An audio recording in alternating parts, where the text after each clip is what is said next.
you know what this is? Do you have any idea what one of these things is?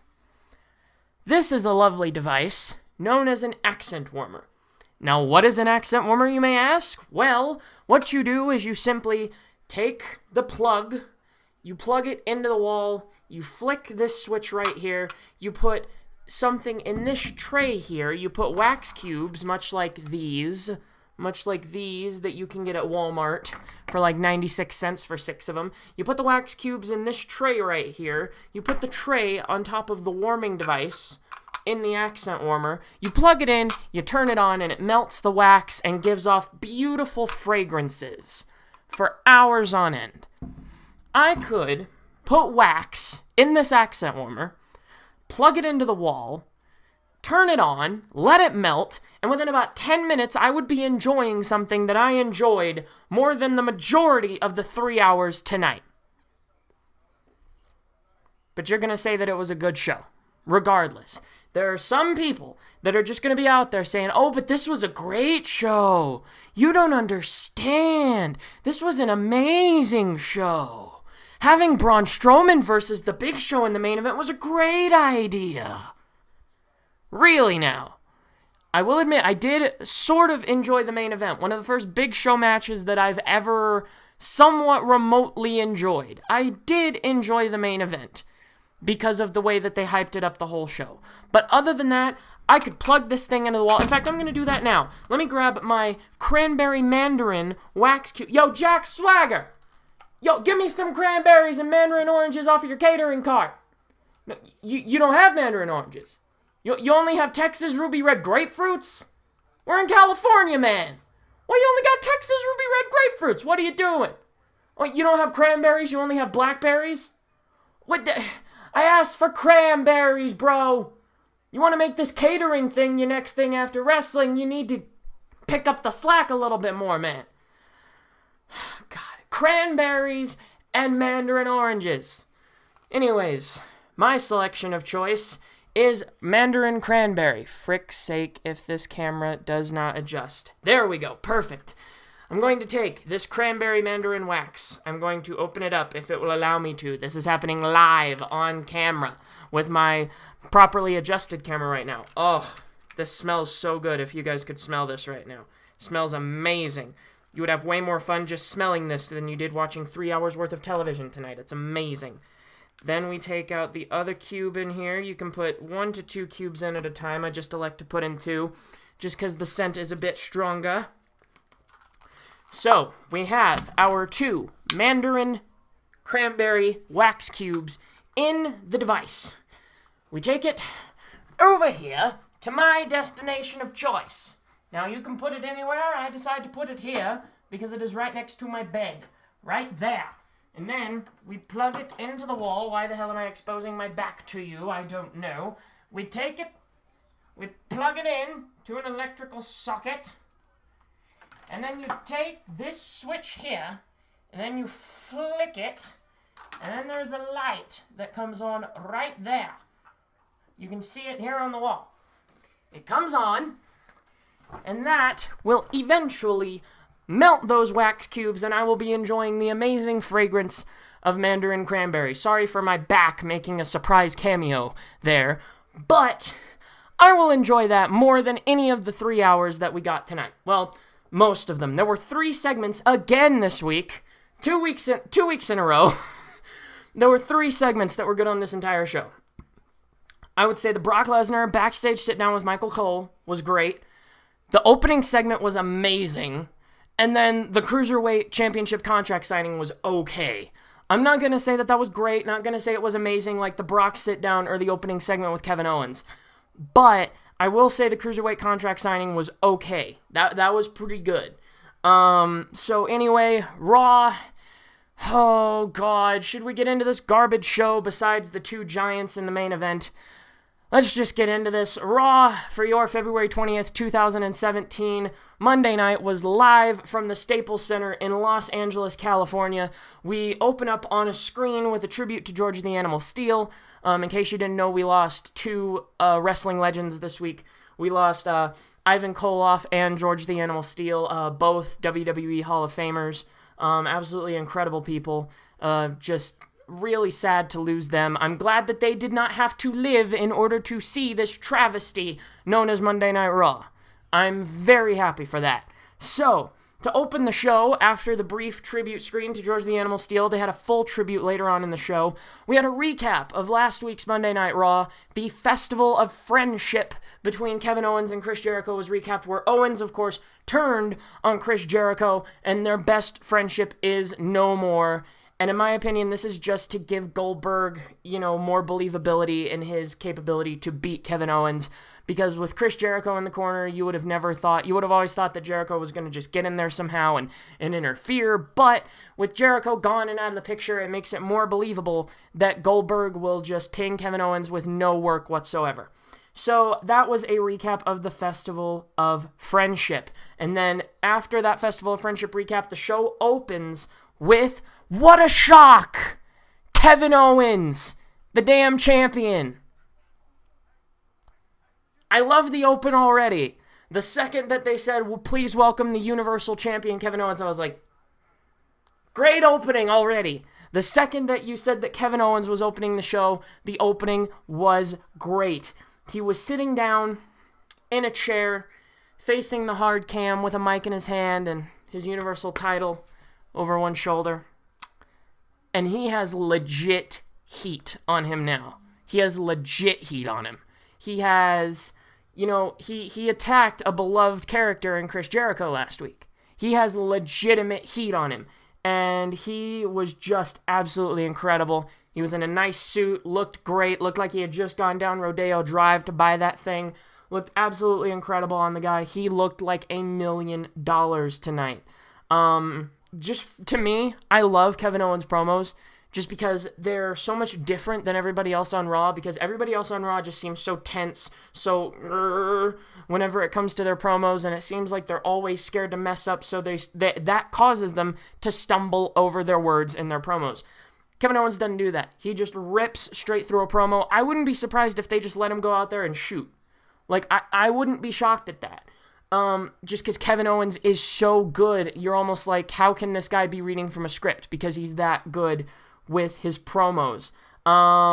He says, because after he, started saying, oh, well, the one question is why, he mentioned that the only reason that Bill Goldberg beat Brock Lesnar at Survivor Series is because Brock came in taking Bill Goldberg lightly, and Bill got lucky. That is what he said in regards to Goldberg versus Lesnar, because people were saying, oh, well, how could you take on Goldberg, the man that beat Brock Lesnar in 1:26 seconds or however long it was. He says that Brock simply took Goldberg for granted and that, hey, Goldberg got lucky. That's what he said. And he says that he does not have to beat Goldberg at Fastlane. He just simply has to outlast Goldberg. I loved that touch that Kevin Owens put in at the end. He does not have to beat him. He just has to outlast him. That brought a bit of realism into this, because whenever you think about it, the longer any Goldberg match goes, the more that the odds favor the opponent that he's facing. So when it comes to Goldberg, he is going to be at the advantage in matches that are less than 5 to 10 minutes long. So, i.e., his match with Lesnar at Survivor Series.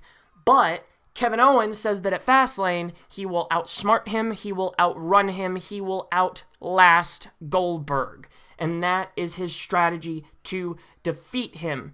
And then he says, now what was it that Goldberg said on his first night back? Oh, right, I remember. He said that he wanted his wife and his son and all the kids around the world to remember that superheroes still exist. And then he said, well, I'm sick of you, Bill. I don't want you using my title as a prop in your silly little superhero fantasy game. Great stuff. Oh my God. I nearly just flipped out. I went crazy whenever Kevin Owens was like, you are wanting to use this as a prop in your little game. You don't really want this title. You just want it just to where it can be like, hey, look, Goldberg had a title reign, and oh, look, superheroes exist. He said, I'm going to prove at Fastlane that superheroes don't exist. He says Bill Goldberg can say, you're next, all that he wants to, but then he says, Goldberg, you are nothing.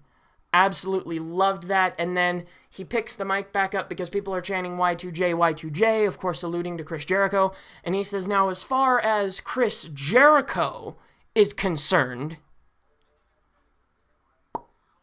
drops the mic and leaves. Whew. Beautiful. Beautiful, beautiful heel promo work by Kevin Owens there, just saying, oh, well, you guys want to hear about Chris Jericho? Here's what I'll tell you about Chris Jericho. Drop the mic. Brilliant, brilliant, brilliant opening segment. Sorry, I hit my pop filter with the brim of my hat. I apologize. But then that was immediately ruined by the fact that they mentioned that Braun Strowman versus The Big Show would be main eventing Monday Night Raw. Get your Clorox shots ready, everybody. I was dreading this. It actually turned out to be better than I expected, but I was initially just thinking, oh God, this cannot end well, oh sweet Jesus. But regardless, after that announcement, we saw Enzo and Cass walking through the backstage area, and they mentioned that they were going to go against Cesaro and Sheamus in tag team competition, and it turns out that the winner of this match was going to be the number one contender for Anderson and Gallows tag team titles at Fastlane. And me personally, I did not care one bit. I didn't care. Like, why should I care? Like, tell me, why should I care? Like, you've made the tag belts look like a joke ever since you took them off the New Day, and even towards the end of the New Day's title reign, you were making other tag teams look like glorified jobbers, you know, and then with Enzo and Cass, the only strong tag team that you had, you turned them into jokes by turning them into PR men. Like, how are we meant to take anybody in that division seriously? Because, like, genuinely, do you have anybody else outside of New Day, Cesaro and Sheamus, Anderson and Gallows, and Enzo and Cass? Do you have anybody? Because I can't think of anybody else that you would have that could realistically hold those titles. So I could not care less. I mean, what more can I say? Enzo and Cass are actually still over, weirdly enough, no matter how hard WWE has tried to destroy these two over the last several months. One thing that I will say about this match, there were some brutal spots. Cesaro nearly uppercutted Enzo's head off. He was trying to get over to make the hot tag to Cass, I believe, I think is what Enzo was trying to do. He went to lunge to make the hot tag to Big Cass, and as he was lunging, Cesaro, boom, uppercuts the man's head off. I thought it was a repeat of Payback last year, and Enzo was going to have a concussion. Or as they call it, a hard sneeze. Achoo. I don't know. That was a random impression of Enzo from his return from Payback. Whatever. So anyway, Cesaro nearly uppercuts Enzo's head off. And then right after that spot, I noticed a flub in the commentary, shockingly enough. Corey Graves called Cesaro Claudio. That's his real name. His real name is Claudio Castagnoli, which is what he was known as on the independent scene. And Corey Graves called Cesaro Claudio. I thought that was hilarious. But Enzo and Cass go over. Cass hits an East River Crossing on, I believe it's Cesaro? I think it was Cesaro that he hit the East River Crossing on. Enzo and Cass go over with an East River Crossing by Cass. And then after the match, Cass is trying to walk up back the ramp to go to backstage. Enzo friggin' talking his mouth off, you know, saying, oh, Swiss Superman, looks like we found your kryptonite, looks like we found your kryptonite, looks like we found your... Blah. Sheamus bro kicks the microphone into Enzo's mouth. What more can I say? Enzo got his head removed twice during this match, combined between post-match and during the match. So you know what? The ending of this match was far better than anything else involved with the match, so that's all I can say. Mick Foley's back. After the tag match was over, you see Kevin Owens walking out the back with his Universal title over his shoulder. the gorgeous suit that he had on earlier. Foley comes up behind him and says, hey, yo, whoa. Where do you think you're going, man? You got a match later tonight. And then he says, you have a match with Sami Zayn. I'm intrigued immediately. I am intrigued immediately. Because, seriously, these two could fight forever and I would never get bored. That's just the God-honest truth. These two could fight forever and I would genuinely not get bored. But regardless, he says that he has a match with Sami. And then Kevin looks at Mick and says, wait, whoa.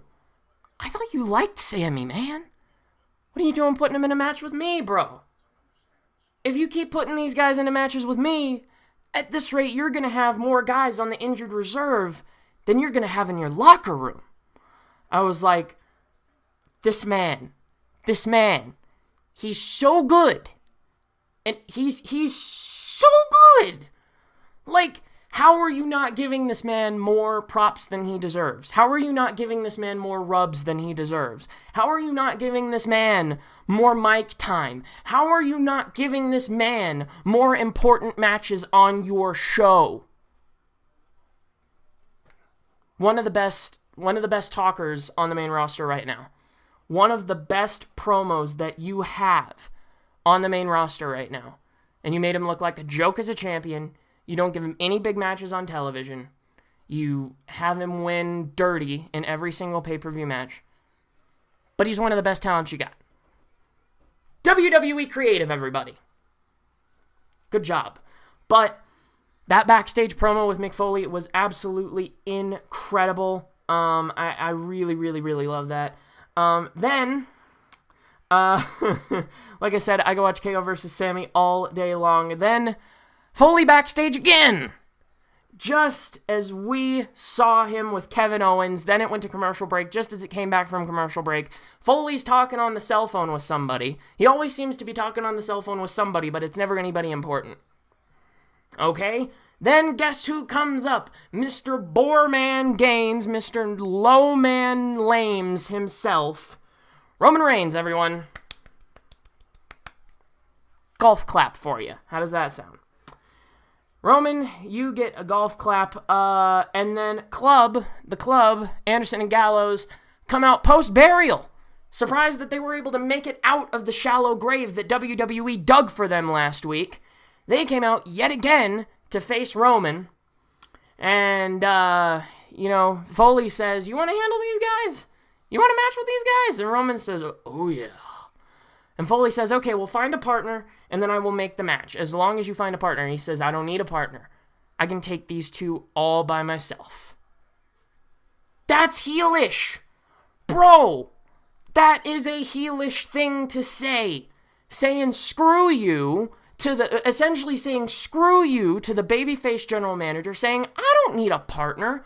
Don't you go telling me to get a partner. I can take these guys on my own. Don't go assuming I need a partner. That is a classic heel move when you do something like that on a babyface manager. But no, he's great as a babyface.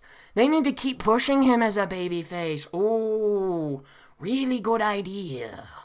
Really smart booking. Really smart. Sorry, Carl Anderson, if your hot Asian wife is offended. I apologize. But, regardless, especially after the match tonight, I hope that Carl Anderson's health insurance is good enough for him to get covered. But Roman says that he can take them on both at the same time. Then after that segment, we had a cruiserweight match. Cold crowd. The crowd is absolutely cold for these cruiserweights, and they're getting put on early in the show. We're talking like within the first half hour. Like, it was basically the opening segment, Mick Foley backstage with Kevin Owens, Mick Foley backstage with Roman Reigns, then the cruiserweight match. It was near the top of the show, and just the crowd was so cold. What can I say? Even for Akira Tozawa, who's insanely over, he's getting over with his charisma. I figured out, by the way, why Austin Aries is always carrying a banana in his pocket. There was a moment in NXT several months ago where I believe it was in the build for NXT TakeOver Brooklyn, and Austin Aries was back in William Regal's office, and he was trying to explain the health advantages of eating bananas. And he was sitting there, and he was cutting a banana or peeling a banana or something like that. And Regal's sitting there at his computer trying to book the matches, trying to take care of all this stuff for NXT TakeOver Brooklyn, and Austin Aries is trying to explain to him the health benefits of eating bananas. So I think that might have something to do with why Austin Aries always carries a banana in his suit pocket, but that's just me. So this was Brian Kendrick versus Akira Tozawa. I could not have cared. I couldn't have cared, genuinely. The match ended really quickly. It was a no contest. Kendrick got pissed because Tozawa wouldn't shake his hand. Gets the captain's hook on Tozawa. Tozawa just, like, he lets go of the hold, and then he walks out. He just walks out after delivering the captain's hook. Match was considered a no contest, and that was pretty much it. Akira Tozawa was left laying in the ring by the Brian Kendrick after a captain's hook. Then, welcome the double burial of the club, everyone! 2 weeks in a row, a record-setting double burial of 2 people at the same time! Vince McMahon is just so hard in the back right now, just wanting to just bang Roman right up there with no lube at all! I'm sorry. Did that go a little too far? I'm sorry. Anyway, oh god, I could not stand this match because these guys were the tag team in Japan. I don't think you understand that. In New Japan Pro Wrestling, they were like the Demolition, the Road Warriors, you know, those guys that could just never be beaten in Japan. And they were seen as dominant, indestructible. And then you have them come out here and you just have them get beat 2 weeks in a row by Roman Reigns. Even though they won by DQ this week, they still got beat, in my opinion. They still got buried by Roman Reigns. I mean, what more can I say? They got buried. They won by DQ after Roman decided to use a chair on one of them, but they still made Roman look strong as hell during the post-match beatdown. He made his normal superhuman comeback. Carl Anderson actually he delivered a Superman punch to Luke Gallows, and then Carl Anderson went for what looked like an attempted diving drop kick off the top rope. Reigns speared him out of his boots. Go home and enjoy your hot Asian wife, bro. Stay there. Go home, enjoy your hot Asian wife, and stay there. That's the best move for your career right now. You and Luke Gallows both. Go home, just sit there, sit on your New Japan money, and never come back. That's the best move for you guys right now, because otherwise they're just going to keep feeding you. Even with the title belts, these guys get fed and fed and fed and fed and fed and fed and fed and fed and fed and fed and fed and fed and fed to more and more people. Oh my god. These guys were a dominant force in the IWGP tag division. And now you're just going to have them get beat by one person 2 weeks in a row? One person beat them up? Okay. That's fine. Whatever. So, after that depressing burial of the club, Michael Cole announced that later in the show he was going to have a sit-down interview with Brock Lesnar. Yay! That was going to be the best segment of the show. I already knew it, and it turns out I was right. I'll let you guys know how that went. And then there was a segment with the New Day, and Jesus frickin', oh god. Could I just, like, drown out of frame and pretend that none of this ever happened, please? They were talking smack about how Bo Dallas ripped up their ice cream blueprints and how they want to make ice cream for everybody. Everyone gets ice cream. Chocolate ice cream. Chocolate ice cream. Like, they... Lord, give me the strength to make it through this. But they were talking about how they had their ice cream plans ripped in half, but thanks to their photographic memories, they were able to get the blueprints back, and they were digital now. What more do I need to say? The accent warmer would be more entertaining for the rest of this review than anything you saw. The accent warmer, which is actually starting to smell fantastic now, by the way. The accent warmer would be more entertaining for this whole review than anything. Here, look. Mini Funko Sting would be more entertaining for the rest of this review than anything that I am going to say. Mini Funko Sting, everybody. He's just going to stand here. He's just going to stand here. Rest of the review is what it's going to look like. Enjoy. Really hope you're enjoying this right now. Anyway, I kid, but then handsome Rusev, who's ripping off the Dashing Cody Rhodes gimmick, by the way. Remember when Cody Rhodes was doing that Dashing Cody thing, and he had the mask over his face because he had a broken nose? Rusev is taking after that and doing the handsome Rusev gimmick. So they come out, and after the New Day announced that they are hosting Mania, before Rusev and Lana and HGH Mahal, or as he calls himself, Hard Body Mahal, before they all come out, Austin Creed, Xavier Woods, actually announces that he will be hosting, the South by Southwest Gaming Convention, along with him and the New Day hosting WrestleMania. He'll be hosting the South by Southwest Gaming Convention with a YouTuber that I know very well, known as OMG It's Firefox. She is a gaming YouTuber / gaming streamer, but he called her by her real name. He called her Sonya Reed. That is her real name, everyone. He said, I will be hosting the South by Southwest Gaming Awards with the beautiful Sonya Reed. That is OMG It's Firefox on YouTube if you want to go and look her up. She's really talented, really good. Go and watch 3 hours of her CSGO gameplay. You'll enjoy it more than 3 hours of Raw, guarantee you. But like I said, called her by her real name, Sonya Reed, and then moving on into the match. Lana comes out and announces Rusev and Jinder HGH Hardbody Mahal himself, and says, let me put my mini Funko Sting back up here, I'm sorry. But she says, oh, New Day, you mean these plans right here? They're talking about their plans, talking smack about how, what ice cream plans they're going to be using, blah, blah, blah, whenever they go to WrestleMania as the hosts and give everyone ice cream. And Lana says, oh, you mean these plans? She holds up a tablet, an iPad, and says, oh, these plans? And she starts going through all of the ingredients, and it's exact. And New Day's like, how did you get the hands on the plans? And then Biggie goes, oh, well, she's Russian, Be a star, WWE. Anti-bullying awareness to the max. Just go and insult the Russians, why don't you? That's just great. In the midst of everybody saying, oh, we ought not to spread hate, you insult the Russians. Good. Love that. Be a star, WWE. But they did make a joke to do with the Russian hacking because Lana had the plans on the iPad and everything.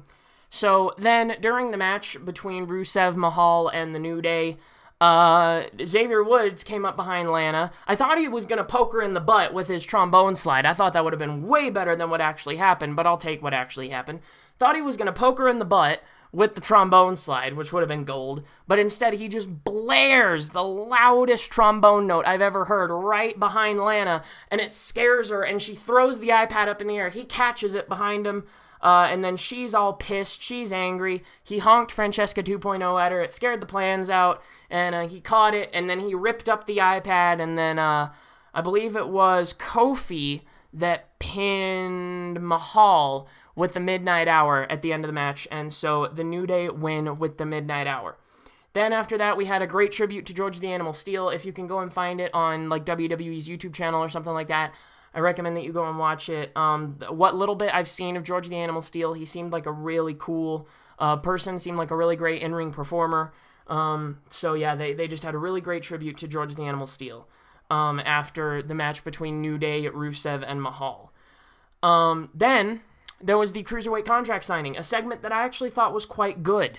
They had Jack Gallagher out there, the English gentleman in a suit and with his umbrella, and he had some tea and biscuits set out, as he said it, tea and biscuits set out on the table with the contract on it, and there was a nice purple tablecloth over it, a nice black tablecloth over it, looked great.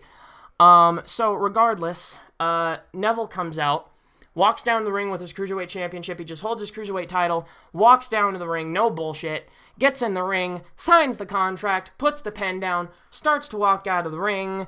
Then Jack says, wait, whoa. Being gentlemanly and everything, in the spirit of being English, I think we should maybe just have a cuppa, as he put it. I have tea, I have biscuits. And then Neville just goes off on Gallagher. If you can go and find this somewhere, please do, because I won't do it any justice. But he essentially says, you are the stereotype of what these American imbeciles think English people should be. Oh, tally-ho, shall we have some tea and crumpets? You have your umbrella, you're in the suit, you've got the cheesy accent, the mustache, everything. It's stereotypical garbage. I'm what England really looks like. The streets are rough. Streets are ugly, maybe a little bit tough around the edges. You know, I am what English people should be. And then he said, you are what WWE wanted me to be.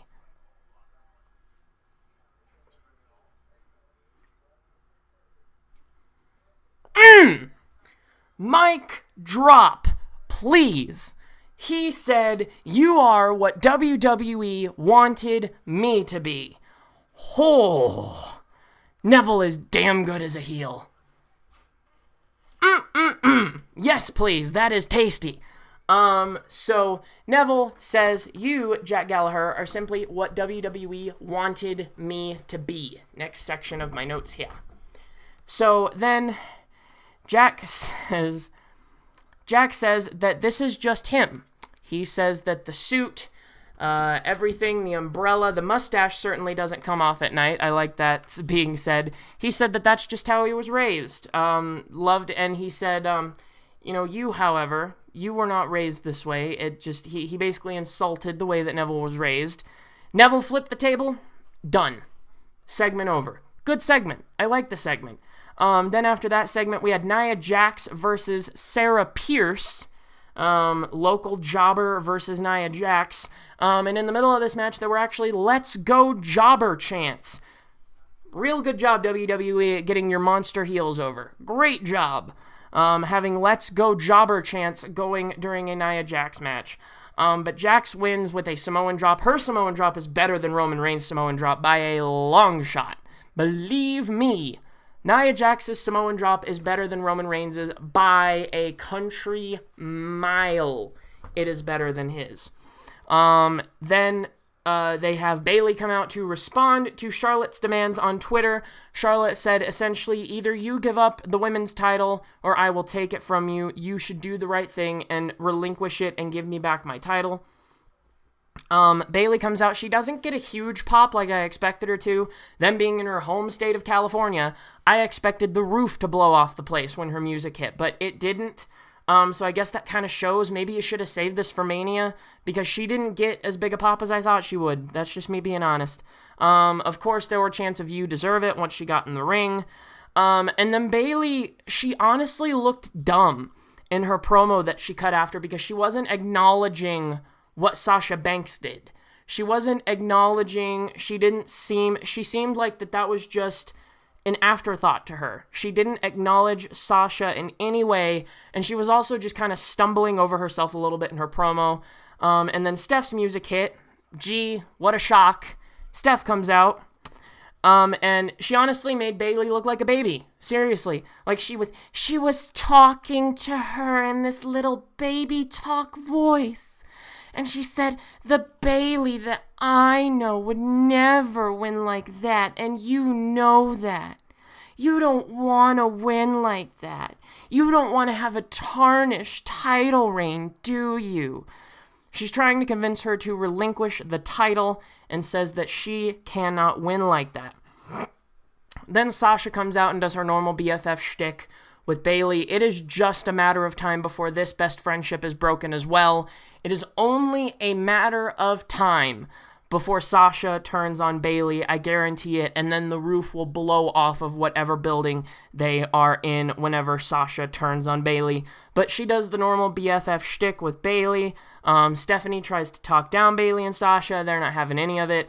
Sasha cuts one of her normal, generic, bland babyface promos. I just don't like Sasha as a babyface. I genuinely don't. I just don't. She needs to be a heel again. Go back and look at her heel work down in NXT. You'll see what I mean. She needs to be a heel. But yeah, bland babyface promo. Steph tries to turn Sasha against Bayley because she says, now are you telling Bayley this because you know that you could never beat Charlotte, but you know that you could beat someone like Bayley? And I thought, oh, snap. Steph is trying to turn Sasha against Bayley. I thought that was intriguing. And then Bayley holds the title in her hands and says, should I? Stephanie's right. I ought not to win a title like that. I shouldn't be happy with winning a title that's filled with controversy. I've walked around with a attitude of keep smiling, keep hugging, keep trying, keep going, and I can't continue to deliver that message with a title that's littered with controversy. And she says, so there's only one answer. Am I giving up the Raw Women's Championship? And then she holds it up and says, hell no, I ain't giving up this title. And I love that, absolutely love that. She says, I will defend it anytime, anywhere, any place. And I was saying to myself, Charlotte's music hit, Charlotte's music hit, Charlotte's music hit. And then about 5 seconds later, boom, I can't snap, but boom, Charlotte's music indeed hits. Of course, because why not? Then Sasha and Charlotte get into one of their promo battles from their long overdrawn rivalry earlier this year. Sasha says, oh, well, my knee's feeling almost 100%. And then she looks at looks at Charlotte and says, hey, Charlotte, for old time's sake, it's been a month and a half. That's not old time's sake. If it's maybe like 6 months to a year, then yeah, that might be for old time's sake. But a month and a half later, that's not for old time's sake. She says, oh, but for old time's sake, why don't you and me go down tonight, right now? And I thought, crap, we're getting Sasha versus Charlotte again. And I knew that if they booked this match, Charlotte was going to lose because it's Sasha's first match back in a while since she's been injured. But yeah, I knew the second that they booked this match, I knew Charlotte was going to lose. And then they actually had Bayley on commentary. She didn't do anything on commentary until the very, very end of the match. If you were going to have her not be involved until the very, very end of the match, why not just have her sitting ringside? Like, I saw them do that a couple of times in NXT. Like, oh, hey, look, we've got their other competitor sitting ringside here with us. Just have her sit ringside if you weren't going to use her at all, and you were just going to have her use bland, generic lines of commentary all throughout the match. But yeah, Charlotte versus Sasha, again, I don't care. Let me make this clear. I don't care. I don't care. I don't care. Why would anybody care about this match? What is it, like the 27,000 millionth, trillionth, gazillionth time that we're seeing this match? Charlotte versus Sasha again and again and again and again and again and again and again and again and again and again and again and again and again and again and again and again and again and again and yet again. Why? I don't understand it. I don't care. Dana Brooke interfered at the end of this match. Bayley took her out, got her from the commentary table, took out Dana Brooke as she was just taking a casual stroll down to the friggin' ring. She was only trying to help out the person that mentored her, so she's just just jogging down. She looks horrible, by the way. Looks terrible. Seriously, like she's got to be sleeping with somebody backstage in order for her to still be on television with her looking as bad as she does. She looks terrible compared to what she looked like, when she first came up and all that stuff. So Dana comes down, tries to interfere. Bayley takes her out. Sasha locks in Charlotte with the bank statement. Familiar sight here. Charlotte taps out to the bank statement. Yet again, another loss for Charlotte on free television. Why are you continuing to allow your top heel woman on either brand to take losses on free television? How long has it been since Charlotte has won a match on free television? Somebody go and find that out. I want to know. When was the last time that Charlotte won a match on free television? So that match ended. Again, I don't care. They showed a promo package for DDP getting inducted in the Hall of Fame. Well deserved, sir. Absolutely love you, man. Mad respect for what you've been able to do for many people's lives in order to save them through DDP yoga. Mad respect for DDP. Nothing but the best wished upon Diamond Dallas Page and him going into the Hall of Fame. Much deserved. So right after that, we had a backstage promo with Charlie Caruso, who, oh my God, Charlie Caruso must have been the star of the show tonight with that dress that she was wearing. Perfect, man. Charlie Caruso. Have this woman doing all the backstage interviews from now on. Absolutely gorgeous. But she's back with Sami Zayn, and he cuts a promo on Kevin Owens, his opponent for the night, and then he brings up Samoa Joe. He says Kevin Owens and Samoa Joe are very similar people. He basically goes into how selfish both of them are, how brutal both of them are. Charlie asked, if he would have been the one to say, "I told you so" to Chris Jericho, that this would have been coming, because he actually brought up that he was on the highlight reel 5 months ago and said that this would happen. Said, look, Kevin Owens turns on everybody that he claims to be his friend, and it's going to happen to you. You're no different. And gee, look what happened last week. But he said, no, I'm not the type of person to say I told you so, but he did bring up Samoa Joe. And then he pretty much ended the promo there saying Samoa Joe and Kevin Owens are both very selfish, very mean-spirited people. And then he finishes the promo, goes out, and then Zayn versus Owens starts. I was so happy. The old Kevin Owens is back. The one that we saw in NXT, the one right when he came up from NXT to the main roster, that Kevin Owens is back in full force. He's cold, heartless, emotionless. He is showing absolutely no emotion to anything. He's sadistic, if anything. And if you know what sadistic means, that essentially means you take pleasure from the pain of others. That is the definition of a sadist, or being sadistic. But then Sammy begins to come out after Kevin makes his entrance, and Kevin, you see him just smirking as he gets into the corner of the ring.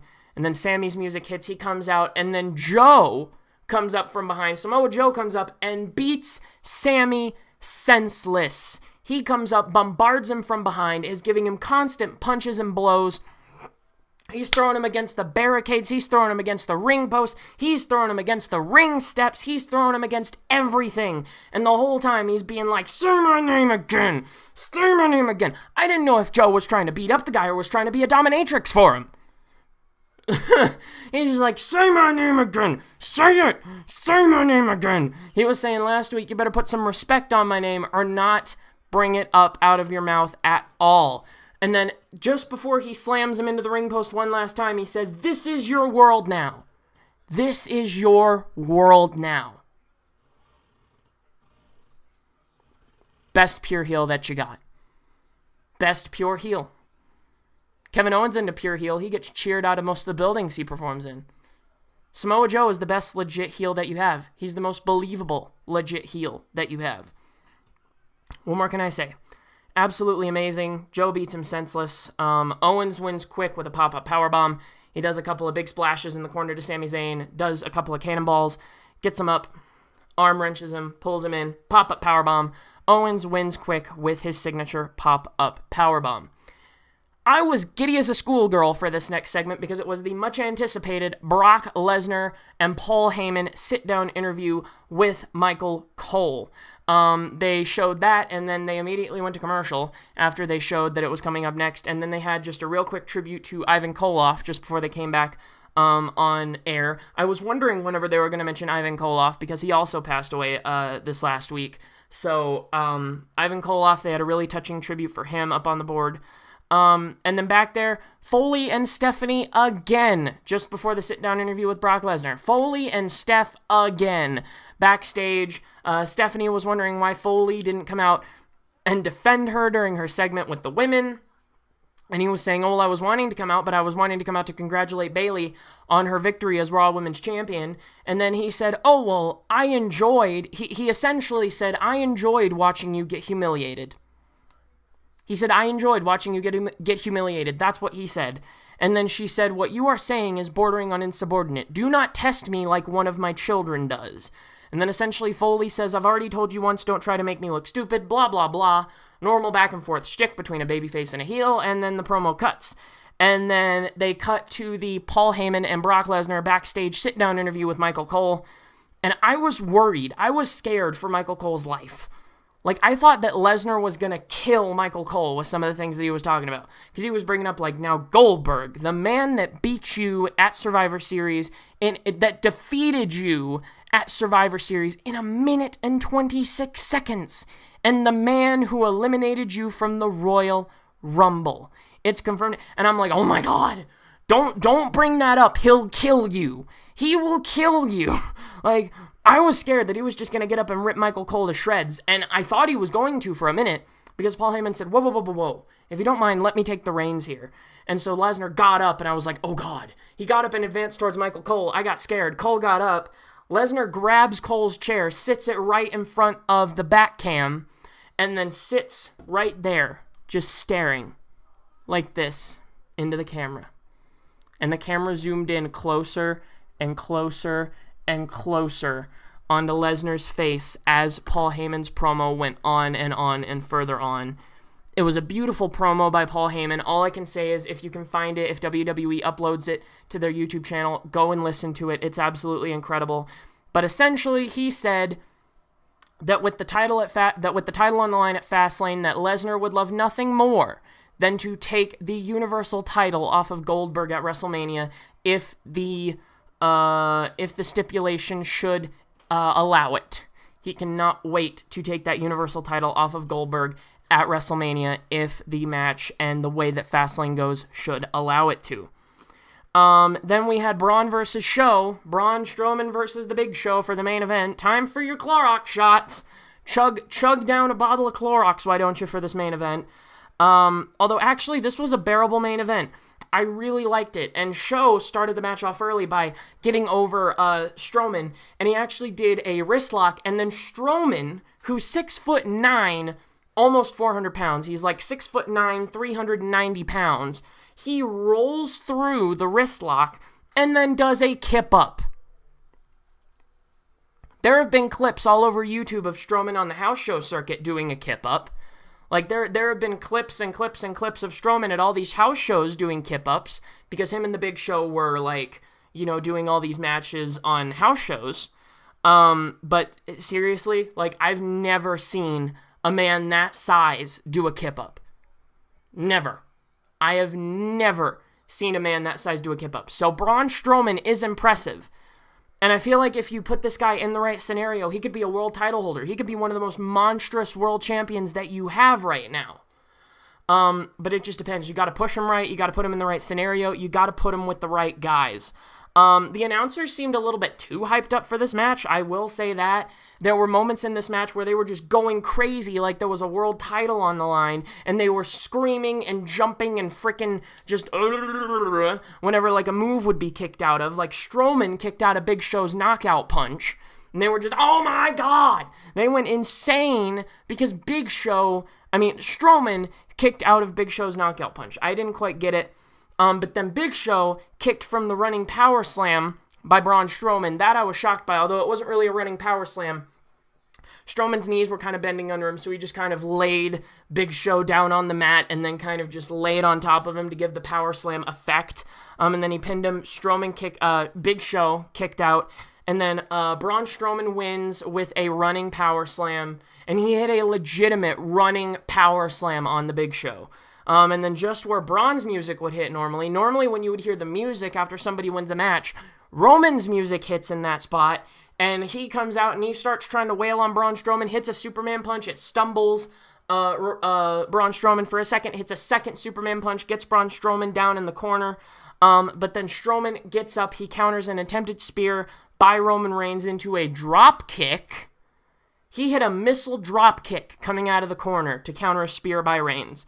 This guy's just an insane athlete. Then he picks him up, running power slam, and then Braun's music hits as he walks to the back, and that is how the show went off the air. So that was your Monday Night Raw, February the 20th, 2017, from the Staples Center in Los Angeles, California. Was it a good show? No. Were there moments where I thought this show was really good? Yeah, there were moments where I thought that this show was pretty good. But was it a good show overall? No, it was still pretty trash. The main event was all right. The Cruiserweight contract signing segment was pretty good. And then the opening segment was amazing.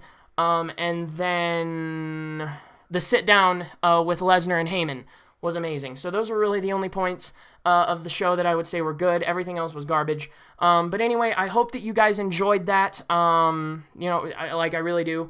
Thank you guys so much for the continued support of my videos. Thank you for the support on my How WWE Should Book the 2017 draft video. That's gotten a lot of love today.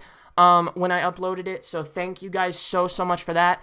Again, I do hope you guys enjoyed it. Do not forget to follow my social links down below on Twitter at Dan_Punkard, Punkard 99, Dan_Punkard 99 on Twitter. Follow me on Snapchat, Daniplex, DANIPLEX 99, Daniplex 99 on Snapchat and also on Instagram. I don't really use my Instagram that much. My Snapchat I've been getting more into using, and also my Twitter I use the most. I live tweet during Raw, SmackDown, try to live tweet during NXT, but normally I work Wednesdays, so I can't really do much about that. Sorry. So I normally work Wednesdays, so I normally watch NXT a little bit late on Wednesday nights, so I normally kind of don't live tweet during then, but I do live tweet during pay-per-views and also during Raw and SmackDown. So be sure to follow me on Twitter, especially if you want to follow me on Snapchat and Instagram.